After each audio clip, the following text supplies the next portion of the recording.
more because I know every single time I do as best I can. I know your family support you a lot. How important is it to have them around when you're?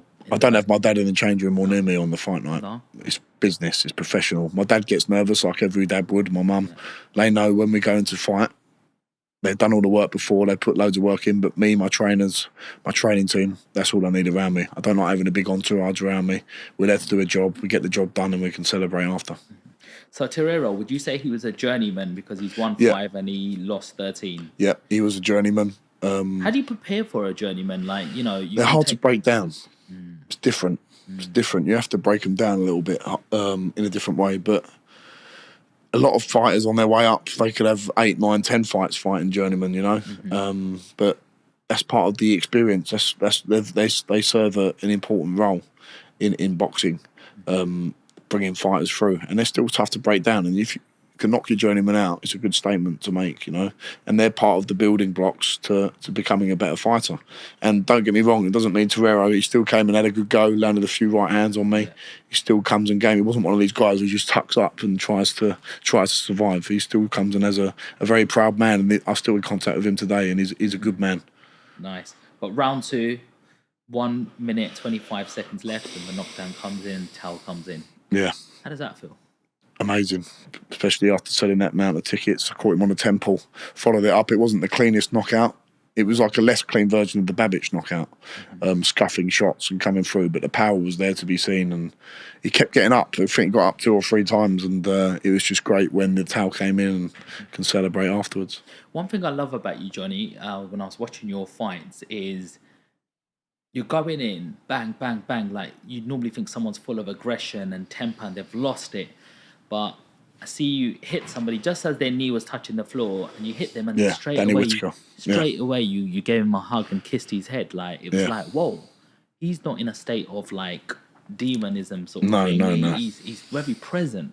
I'm present in the moment, and it was an accident. It happens. I've seen other fighters do it. You're flying with your punches and one comes in, but I just gave him a little acknowledge to say, look, I didn't mean that. There's no honour in hitting a man when he's on the ground, and he's a tough man, Danny Whitaker. Fought for the Central Area title, so like they call it the Central Area, but they do it in terms of Great Britain, so it's more the northern areas of England. Tough man, and as again, talk to him still to this day, and it's just in my nature to be like that. Obviously, you can switch it on and off, and that was a moment just to switch it off quickly and say, "You okay?" Where does that control come from? Confidence in your own ability and not having to prove anything to anyone. I know I can punch. I know I'm strong and I'm a powerful fighter. I don't have to prove anything to anyone. And it's being a sportsman and having a code of ethics and honour when it comes to fighting someone. It's a sport. You're not trying to kill the other man. You're there to conduct yourself appropriately, and being a good sportsman comes before anything, winning or losing. You win magnanimously and you lose, and you're gracious in defeat as well. And I always try and conduct myself in that way. There'll be times when you're gutted and you want to do better, but you've always got to remember it's a sport and you've got to conduct yourself accordingly. Well, you are a sports, person, athlete. What happens if you're just sitting in the pub or a bar with your family or some, just sitting down with a group of friends, and somebody just starts bad-mouthing you and saying, who do you think you are? You think you're some sort of boxer? I'll have you right now. You like trying to play because there's loads of people going, there's loads out there. This guy's got a bit of fame. He's got a bit of money behind him. If I wind him up, maybe I can get about that, You've got to wind me up first, though. That's the only thing. Can't wind me up very easily. If you're if you're so bothered, you've got to come up to me in a bar, because you do get people who do it. You get looks. Have you ever had that? Yeah, not people coming up to me, but you, even over the last 2 years, when I first turned pro, people were happy for you in your local area. Yes. And there's still a great amount of people that are. I've got a great network of friends, but they're only happy while you're not doing as well as them. Once you start doing better than them, you get a few looks, you get people not saying hello to you as much. When I go away from my area, it's great. It's amazing support, because people don't see you as often, and people see you for who you are, because on social media and stuff, I try and project myself as naturally as I can, but you do get jealous people, but don't rise to it, I've never had someone come up to me and say, oh, you do this. I've had one guy, a young guy, 17, 18, 19, I think it was 19, it was about half a year ago, said, I'm going to knock you out when I turn pro, I'm going to knock you out. I said, turn pro first, enjoy it, and just be careful what you wish for. That's all you say. And it's just I would never dream of saying that to if I saw a professional boxer up and coming, you conduct yourself and say, good luck, well done, your hard work, keep going. And some people just lose their cool a little bit, you know. Yeah. So what do you think of when the gloves were off with Triple D against AJ? Yeah. And Triple D said, well, let's just go now then. Yeah, I quite like that. That was good viewing, wasn't it? Yeah, absolutely. And, great viewing. I'd buy a ticket now just watching that. I'm looking forward to that fight. But AJ didn't really take it kindly, just side-eyed him and go, watch what you're saying. Like, you're not on my level. And then Carl Froch comes up and goes, what does he mean not on level? Where's the humble AJ gone? This is all his money. That's what he's referring to. Look at this, that, other. Like, well, what do you think of that whole scenario? It's hard when you're fighting for the world heavyweight title. It's a bit different context to someone coming up to you in a bar and someone who's not relevant. These two guys know in a few months when they've done that, they've got to go and have a fight and they're fighting for the world title. And there's a little bit of jostling there, a little bit of body language and mind games going on. And if someone's saying that you can't intimidate me, you come over to me, I'm gonna do this and do that. It's very hard to keep your cool, but I think Joshua did it in a way where he did keep his cool. I know he stood up, but he done it in a menacing, intimidating way. And fair play to Dubois, he didn't back down either. So it's the nature and part and parcel of being a heavyweight boxer fighting for the world title. You're gonna get a bit of testosterone pumping, aren't you? Yes, 100. Danny Whitaker. How was that fight? Yeah, that was the fight in the Matchroom Garden. It was an open atmosphere. Really good atmosphere. Different. Really good. That was my third fight, and that was that round 2 knockout, I think it was. Yeah, round 2, 1 minute 50 overhand seconds right. left. That was good. Really local to me, but 10-15 minutes away in Brentwood. So yeah, really good event and a once in a lifetime place to box. You know. Yeah, it looked good. Really good.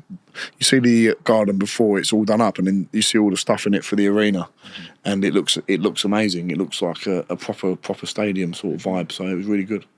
You got Gabriel Nguema. Yeah, he was tough. He was a Spanish heavyweight champion, but it was also tough because I broke my hand in the changing room and cut my eye in the first 30 seconds. But it would have been a tough test anyway. Yeah. Probably something I didn't need at that stage of my career. How do you fight with a broken hand?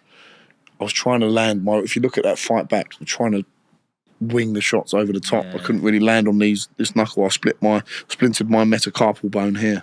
And it was an overuse injury. I really felt it before the fight, but I cracked it even more during the warm-up on the pads. So looking back now, I could have handled it better, jabbed a bit more, but obviously I spoke to you about feeling tense, feeling anxious, and that plays a big role. And probably a fight I didn't need at that stage of my career, being my 5th fight. Sold 2,500 tickets at Ali Pali. Someone like a Michael Rising or Torero would have been a good fit for that fight, but it's all experience in the bank. And looking back now, long term, it's put me in a better position because I've been in a situation of high pressure where things aren't going my way, you know.